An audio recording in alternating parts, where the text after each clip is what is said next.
नमस्कार साथियों, स्वागत है आप सभी का एग्जामपुर में। मैं हूं अमित तोमर और आप सब हैं मेरे साथ में। तो जल्दी से सभी साथी आ जाइए, क्लास को लाइक और शेयर कर दीजिए। पहले तो आप सभी को होली की बहुत बहुत शुभकामनाएं। आप सभी इस रंगों के पर्व पे ऐसी मैं कामना करता हूं कि अच्छे होगे, स्वस्थ होगे, सभी बढ़िया होगे और सभी अपना इस रंगों के त्योहार को उत्साह के साथ मना रहे होंगे।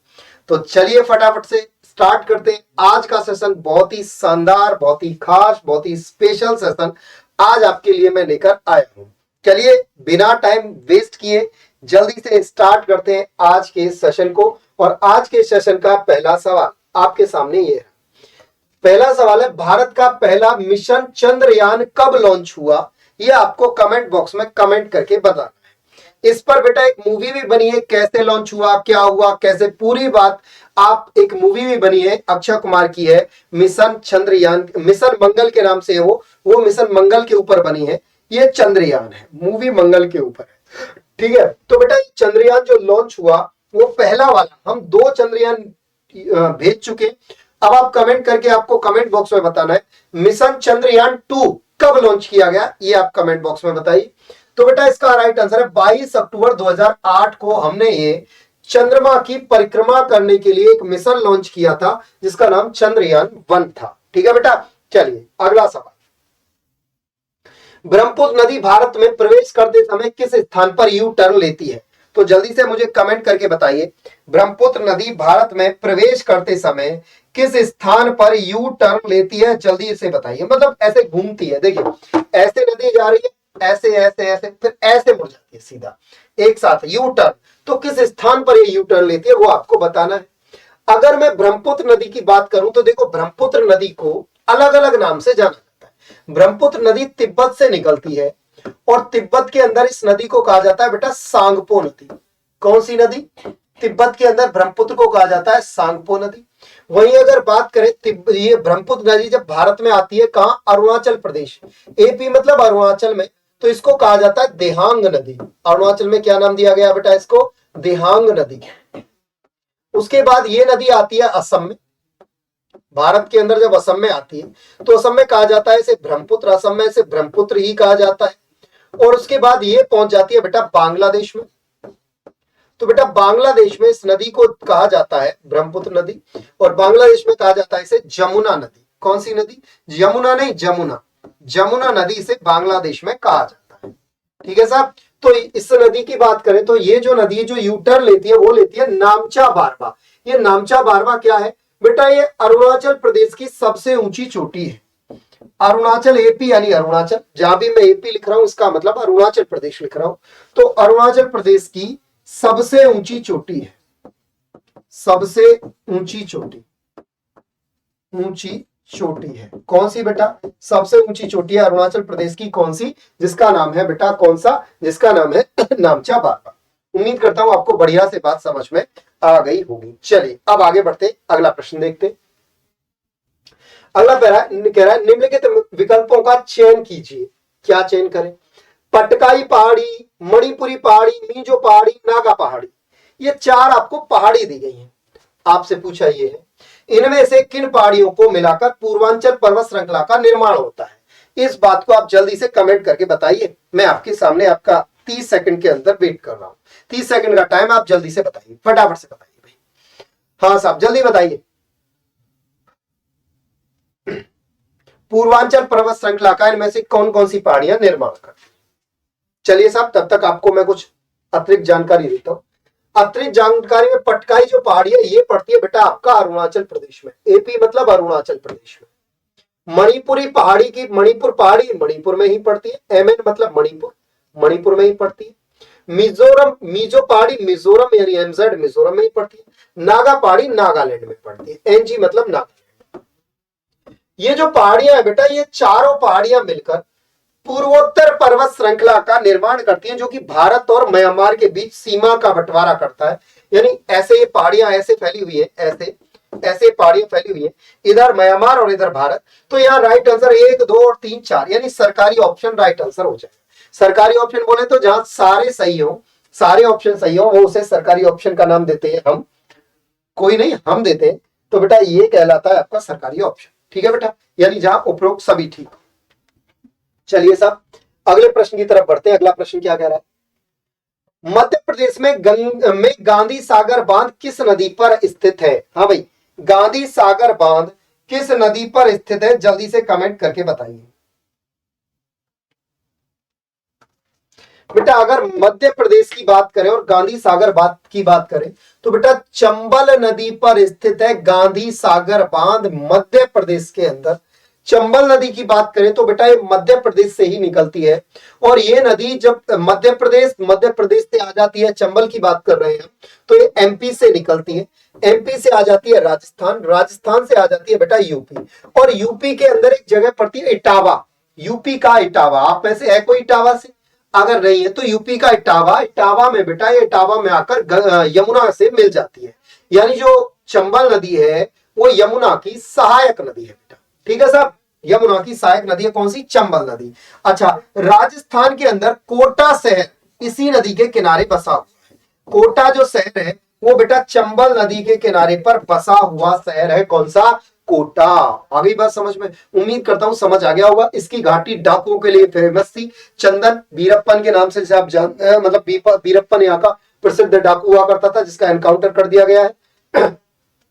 चलिए साहब, नर्मदा की बात करें बेटा, नर्मदा और सोन दो नदियां, नर्मदा और सोन, ये दोनों की दोनों एमपी के अमरकंटक से निकलती हैं। कहां से? एमपी अमरकंटक से निकलती है। अमरकंटक एमपी से निकलती है, जिनमें से नर्मदा ऐसे बहती है और सोन बेटा ऐसे बहती है। ये सोन गंगा में, पटना में जाके गंगा से मिल जाती है, जबकि नर्मदा मध्य प्रदेश से महाराष्ट्र, गुजरात और गुजरात से अरब सागर यानी खंबात की खाड़ी में आकर गिर जाती है। ठीक है साहब, ये ज्वार नद मुख बनाती है नर्मदा। सोन नदी जो है वो मैंने आपको बता दी, यानी सोन नदी इधर बहती है और नर्मदा इधर बहती है, दोनों की दोनों अमरकंटक से निकलती है। ताप्ती नदी भी एमपी के बैतूल नामक स्थान से बहती है और निकलती है, और बेटा नर्मदा के समांतर बहती है ताप्ती नदी। ठीक है साहब, तो नदियों के बारे में जानकारी, आपको इंपॉर्टेंट सी जानकारी जो मैंने आपको देनी थी। ठीक है साहब, इतनी बात क्लियर हुई, कहानी समझ में आया बढ़िया से? चलिए तो आगे बढ़ जाऊंगा मैं। चलिए साहब अब आगे बढ़ते हैं। देखिए आगे की कहानी क्या कह रहा है। भारत के कितने राज्यों की सीमा भूटान से लगती है? चलिए साहब, भूटान से कौन कौन से राज्य सीमा साझा कर रहे हैं देखते हैं। पहले तो ये देखते हैं भूटान का। देखिए साहब, ये रहा नेपाल, ये रहा भूटान,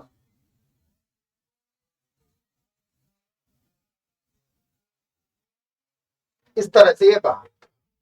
अगर बात करें तो देखो यहां से ये वाला जो है ये है नेपाल। कौन सा देश है ये सर? नेपाल है। भूटान कहां है?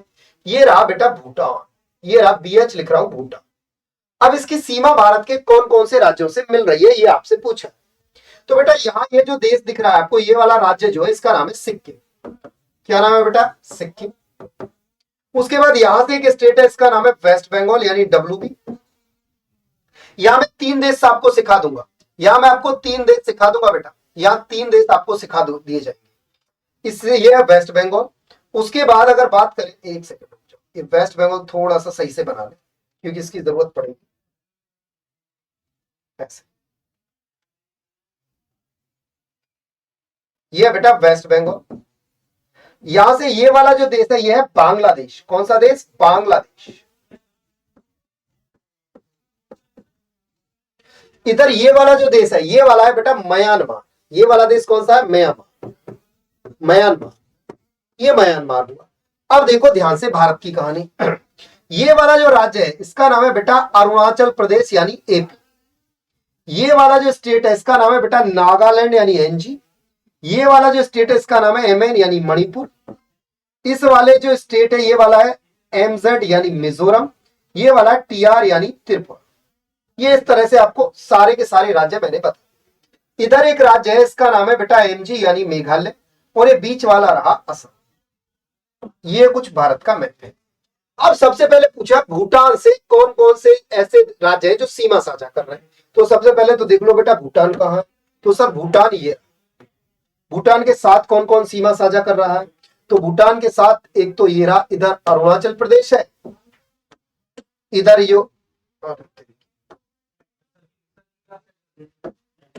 ये असम है,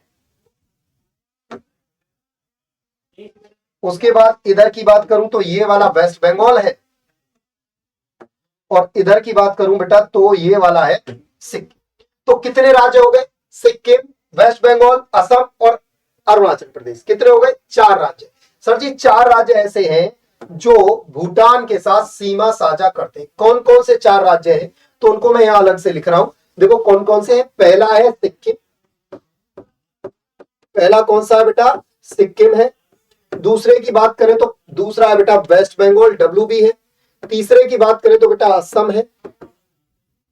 असम के बाद चौथे की बात करें तो बेटा अरुणाचल प्रदेश है। ये 4 राज्य है। अब यही से आपके साथ के साथ भाई जरूरी थोड़ी ना भूटान पूछे, नेपाल भी पूछ सकता है, बांग्लादेश भी, म्यांमार भी, कुछ भी पूछ सकता है। तो ये ये रहा देश नेपाल। नेपाल से कौन कौन से राज्य सीमा साझा कर रहे हैं? तो सबसे पहले यहां जो स्टेट है इसका नाम है बेटा यूके यानी उत्तराखंड। यूके बोले उत्तराखंड। उत्तराखंड के बाद कौन सा है? ये वाला है यूपी। यूपी ये वाला, यहां से ये वाला जो ये बिहार, बिहार, वेस्ट बंगाल और सिक्किम। कितने हो गए? 5 नेपाल के साथ सीमा साझा कर रहे हैं। Uttarakhand, west UP, Uttarakhand UP, मैंने वेस्ट बंगाल लिख दिया यार। हाँ भाई ये देखिए, तो एक तो हुआ यहाँ कौन सा? यूपी है, ये यूपी, ये बिहार, ये वेस्ट बंगाल। तो उत्तराखंड सीमा साझा कर रहा है नेपाल के साथ, यूपी कर रहा है, बिहार कर रहा है, वेस्ट बंगाल कर रहा है और सिक्किम कर रहा है। ठीक। अब बांग्लादेश के साथ कौन कौन है? तो देखिए बांग्लादेश की बात करें, बांग्लादेश ये रहा आपका। अब बांग्लादेश के साथ जो सीमा साझा कर रहे हैं वो राज्य देख लो कौन कौन से हैं। तो देखो एक ये रहा आपका मेघालय, त्रिपुरा और ये मिजोरम। यानी कितने राज्य हो गए? देखो बांग्लादेश के साथ वेस्ट बंगाल, असम 2, मेघालय 3, त्रिपुरा 4 और मिजोरम 5 राज्य। इधर अब देख लो म्यांमार के साथ, तो म्यांमार ये रहा। कौन कौन है? अरुणाचल प्रदेश, नागालैंड, मणिपुर, मिजोरम। ये म्यांमार के साथ सीमा साझा कर रहे हैं। यानी इस सवाल में आपके कई सारे ऑप्शन क्लियर। ठीक है साहब, चलिए आगे बढ़ते हैं फटाफट से। तो ये सवाल आपको बता दिए। अब देखिए निम्नलिखित कथनों पर विचार कीजिए। क्या विचार करना है साहब? विचार ये करना है कि उत्तर प्रदेश, मध्य प्रदेश, राजस्थान, चंबल नदी उपरोक्त में से किन राज्यों से होकर बहती है? तो बेटा ये चंबल नदी MP से निकलती है, यानी मध्य प्रदेश से निकलती है, उसके बाद राजस्थान जाती है, उसके बाद यूपी जाती है और यूपी के टावा में जाके यमुना से मिल जाती है। तो ये चंबल, बेतवा के तीनों यमुना की सहायक नदी है, यानी ये तीनों से बहती है। तो यहाँ कोई ऑप्शन सी होगा, यहाँ ऑप्शन डी होगा।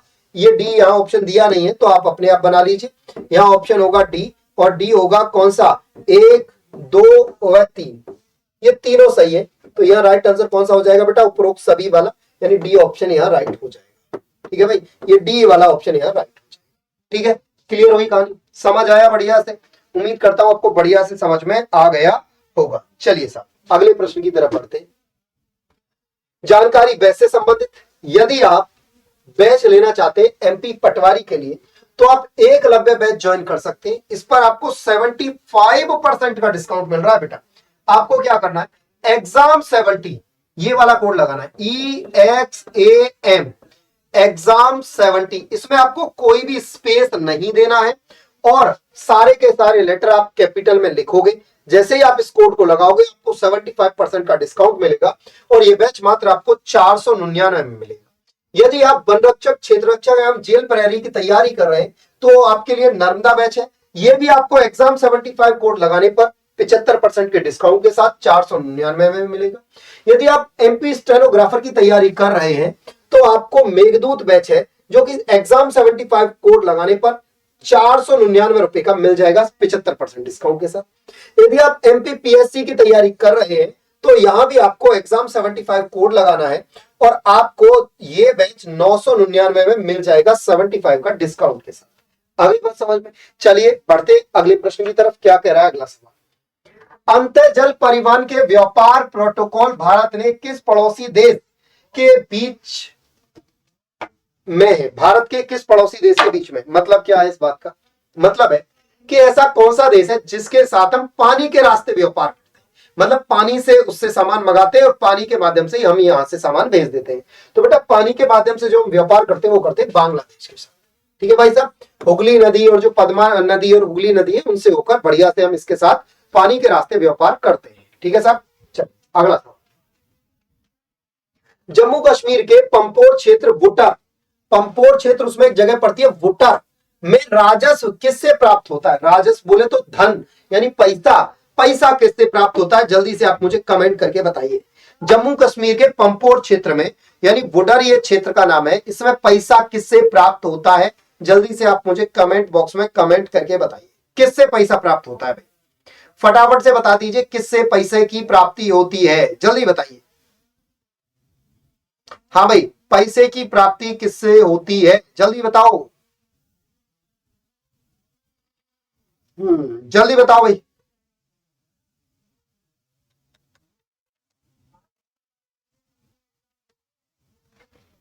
चलिए साहब,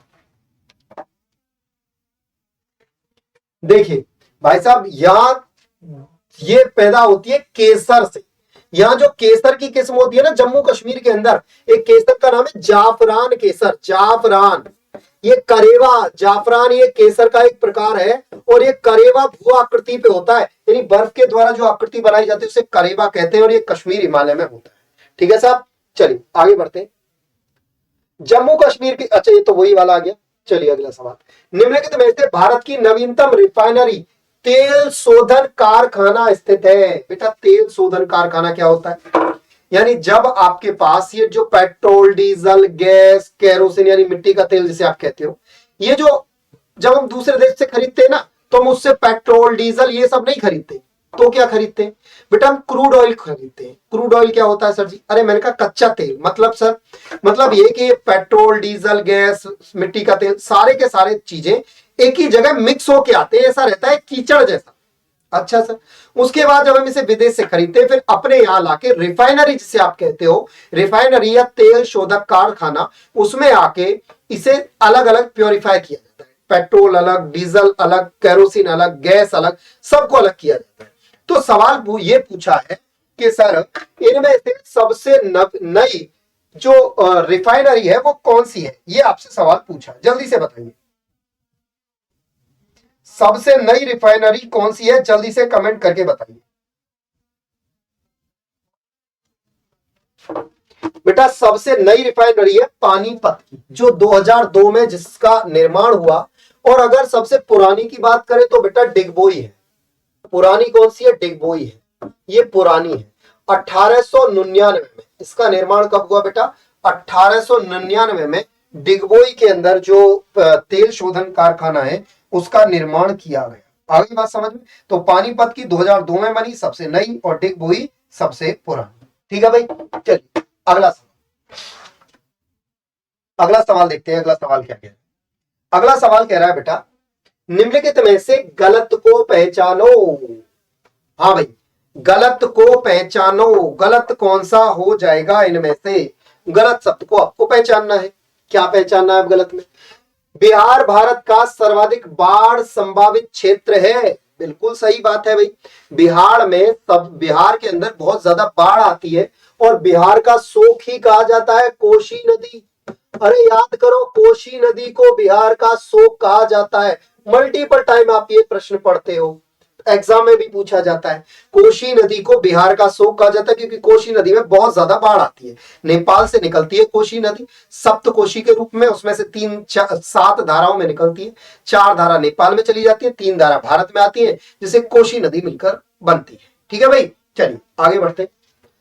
भारत का सर्वाधिक दक्षिणी भाग इंदिरा पॉइंट तमिलनाडु में स्थित है। नहीं बेटा, उसने कहा गलत को पहचानो, बस तो बेटा यही गलत हो जाएगा। यानी जो आप पढ़ रहे हो ना सबसे दक्षिणी भाग, वो बेटा तमिलनाडु में नहीं है, वो है आपका जम्मू और कश्मीर, सॉरी जम्मू कश्मीर याद आ रहा है, वो है आपका अंडमान और निकोबार में। कहां है बेटा सबसे दक्षिणी भाग? भारत का अंडमान निकोबार के ग्रेट निकोबार पर। ये इंदिरा पॉइंट कहां है? ग्रेट निकोबार, अंडमान निकोबार का ये जो 7 आइलैंड है ना बेटा, ये जो 7 आइलैंड है इनमें सबसे लास्ट वाला इस पर है ग्रेट निकोबार। निकोबार, इस ग्रेट निकोबार पर है बेटा Indira point. Indira point great Nicobar पर है, जो कि अंडमान निकोबार का सबसे दक्षिणी बिंदु है। ठीक है भाई, आई बात समझ में? चलिए, तो अगर आ गई बात समझ में तो जल्दी से वीडियो को लाइक और शेयर कर दीजिए सभी साथी। सिमलीपाल राष्ट्रीय उद्यान उड़ीसा में है, बिल्कुल सही बात है। टिटनेस का जो कारण होता है वो बैक्टीरिया होता है, ये भी बात सत्य है। ठीक है भाई, चलिए आगे बढ़ते हैं। अगला सवाल, टिहरी बांध का मुख्य स्रोत कौन सी नदी है? बेटा टिहरी बांध की बात करें तो टिहरी बांध भारत का सबसे ऊंचा रॉक फिल्टर बांध है। ये टिहरी बांध जो है ये सबसे ऊंचा बांध है भारत का, सबसे ऊंचा है, सबसे ऊंचा रॉक फिल्टर है, चट्टान और मिट्टी से बना बांध है। अगर बात करें तो ये कहां है? उत्तराखंड के टिहरी गढ़वाल जिले में है। टिहरी बांध कहां है बेटा? उत्तराखंड के टिहरी गढ़वाल जिले में है। और ये बना हुआ कहां है? भागीरथी और भीलगाना नदी के संगम पर। भागीरथी और भीलगाना भागीरथी और भीलगाना नदी के संगम पर बना हुआ है कौन सा बांध बेटा? टिहरी बांध। बताओ बात समझ में आई कि नहीं? जल्दी से कमेंट करके बताइए, यहां तक की कहानी समझ आई कि नहीं है? फटाफट से। हाँ भाई, बात समझ आई कि नहीं आई? अरे समझे कि समझाएं?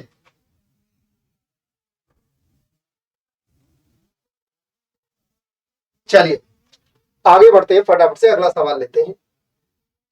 भारतीय समुद्री विश्वविद्यालय किस स्थान पर स्थित है?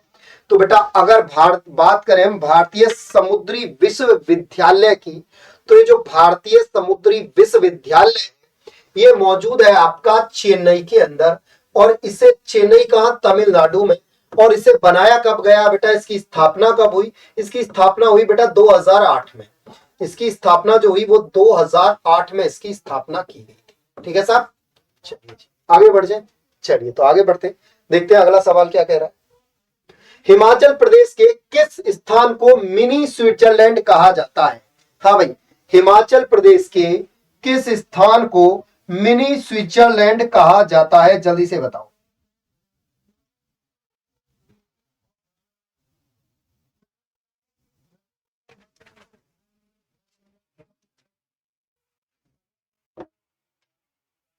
हाँ भाई जल्दी से बताओ, मिनी स्विट्जरलैंड किसे कहा जाता है?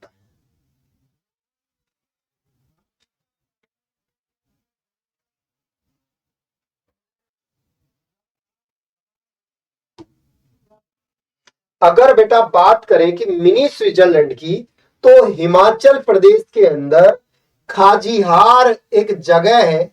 कहां है ये? चंबा जिले में। चंबा जिले के अंदर खाजिहार एक जगह है जिसे मिनी स्विट्जरलैंड का नाम दिया जाता है। और ये जो डलहौजी है ना, आपने डलहौजी एक फेमस जगह सुनी होगी टूरिज्म के लिए, उससे 24 किलोमीटर दूर है।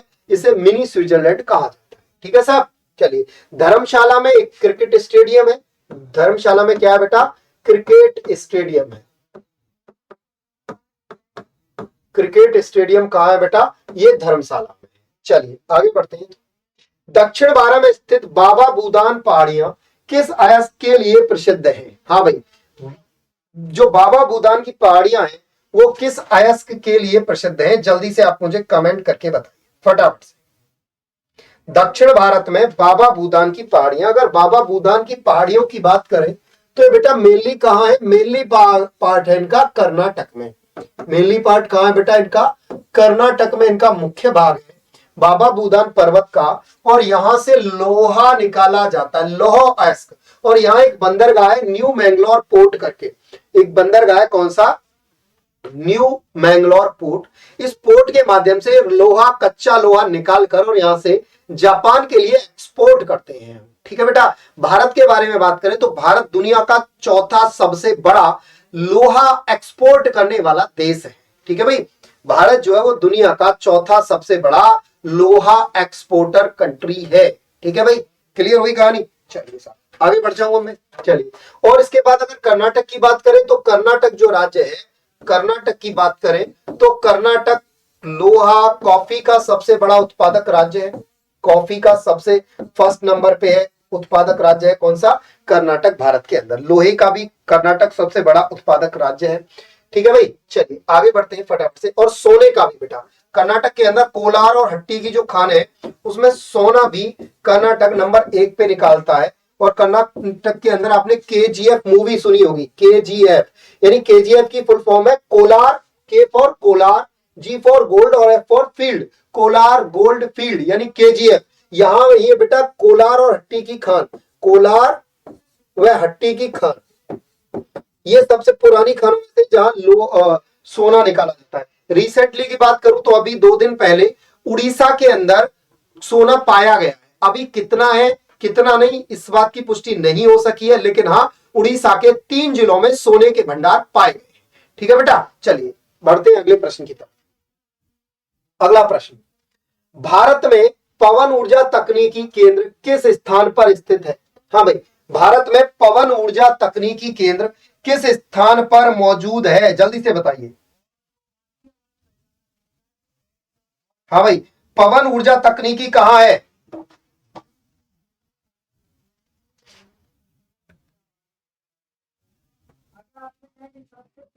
जल्दी बताइए, भारत में पवन ऊर्जा तकनीकी केंद्र कहां है?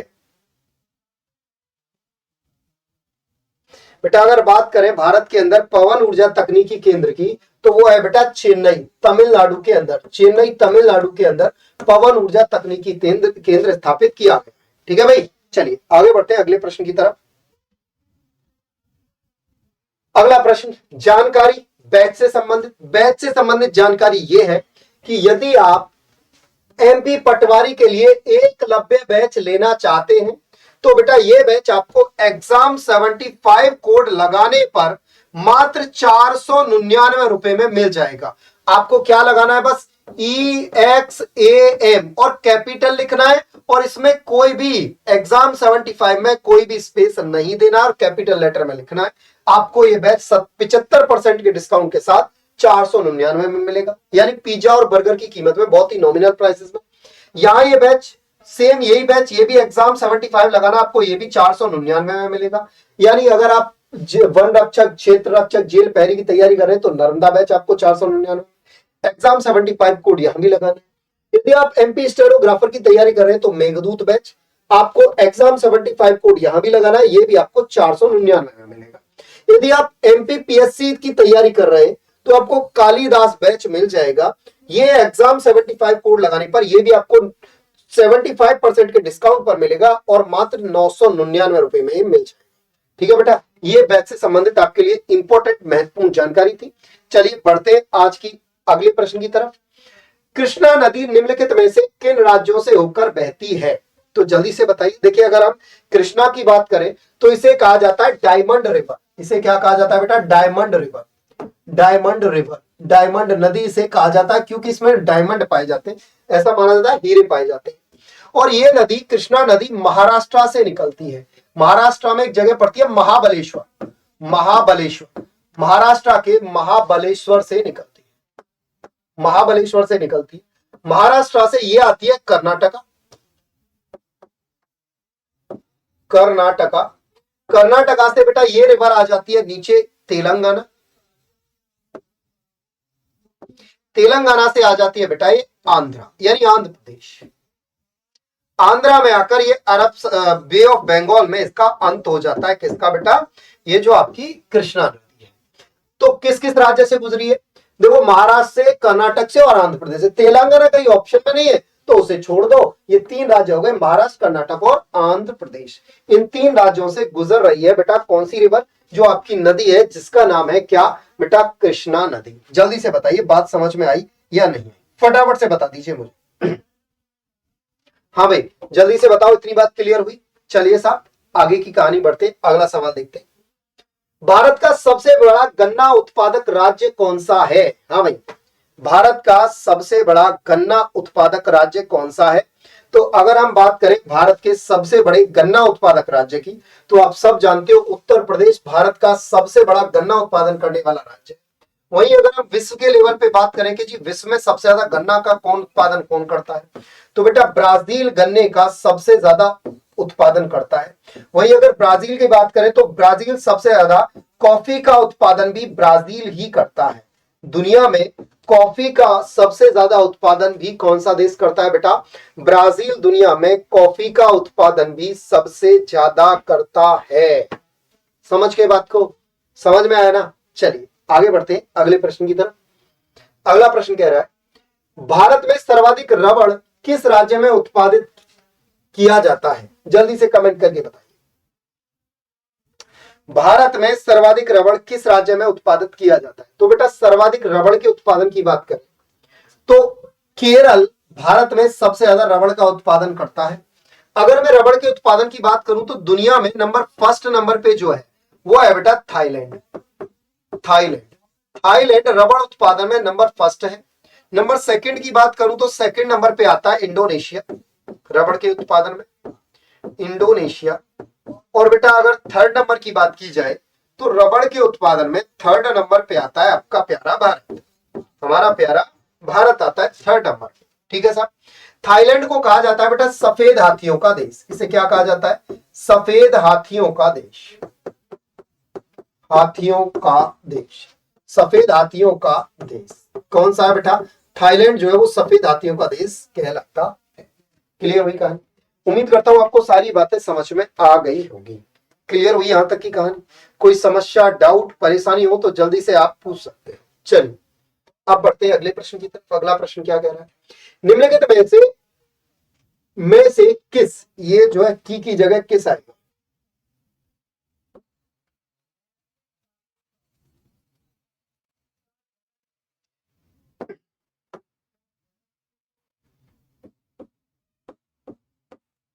निम्नलिखित में से किस पौधे को बंगाल का आतंक कहा जाता है?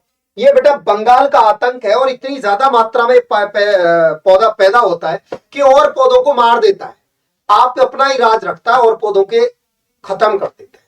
ये जो बंगाल का आतंक है मूल रूप से ये जो पौधा बंगाल का नहीं है, कहां का वो भी बताऊंगा। इसका नाम है बेटा वाटर हायसिंथ या इसे जल कुंभी के नाम से जानते हो आप इसे सामान्य भाषा में जल कुंभी के नाम से भी जानते हो, जल कुंभी के नाम से भी इसे जानते हो। और ये मूलतः कहां का है? जल कुंभी या वाटर हायसिंथ जो है ये बेटा मूलतः बात करें, मूलतः यानी इसकी पैदावार कहां से हुई, जन्म कहां से हुआ? ये हुआ बेटा दक्षिण अमेरिका, दक्षिण अमेरिका से भारत आया। कहां से बेटा? दक्षिण अमेरिका का एक पौधा है। ठीक है बेटा, कहां का है? दक्षिण अमेरिका का ये पौधा है। ठीक है साहब, चलिए आगे बढ़े। चलिए साहब जल्दी से बताइए यहां तक की कहानी में कोई समस्या, परेशानी, डाउट हो तो। चलिए अगला प्रश्न। निम्नलिखित में से कौन सी भौगोलिक घटना हिंद महासागर में एक आम बात है, यानी हिंद महासागर में होती रहती है ये लगातार घटना? तो जल्दी से बताइए कमेंट करके कौन सी है। चलिए जल्दी बताइए, फटाफट से कमेंट करके बताइए।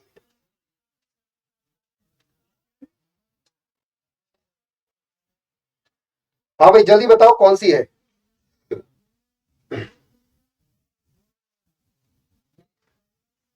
जल्दी से बताइए कौन सी घटना आम बात है हिंद महासागर की, जल्दी बताओ।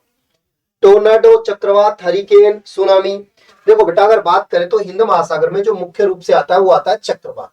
और भारत के अंदर उड़ीसा, आंध्रा, तमिलनाडु, ये सारे के सारे, वेस्ट बंगाल, ये सारे राज्य चक्रवात से प्रभावित रहते हैं भारत के अंदर। कौन कौन से राज्य प्रभावित रहते हैं भारत के अंदर? वेस्ट बंगाल है, यहां भी चक्रवात का प्रभाव मिलता है। उसके बाद सबसे ज्यादा उड़ीसा प्रभावित रहता है, आंध्रा प्रभावित रहता है बेटा। कौन सा बेटा? आंध्रा, आंध्र प्रदेश भी प्रभावित रहता है, आंध्रा भी प्रभावित रहता है। उसके बाद बात करें तो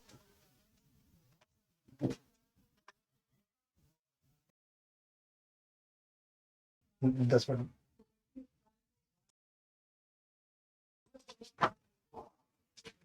हाँ जी, तो बेटा यहाँ आंध्रा भी प्रभावित रहता है। उसके बाद बात करें तो वेस्ट बंगाल, उड़ीसा, आंध्रा और तमिलनाडु, ये चारों राज्य चक्रवात से प्रभावित रहते हैं।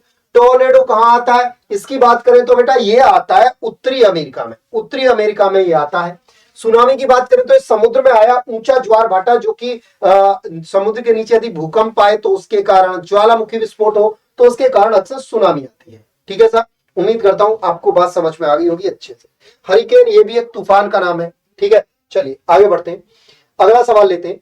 पारादीप बंदरगाह निम्नलिखित में से किस डेल्टा पर स्थित है? हाँ भाई, पाराद्वीप बंदरगाह निम्नलिखित में से किस डेल्टा पर स्थित है? जल्दी से कमेंट करके बताइए। पारादीप जो बंदरगाह है वो इनमें से किस डेल्टा पर स्थित है, मौजूद है? जल्दी बताओ कमेंट करके फटाफट से, जल्दी बताइए। पारादीप बंदरगाह इनमें से किस डेल्टा पर मौजूद है, फटाफट बताओ।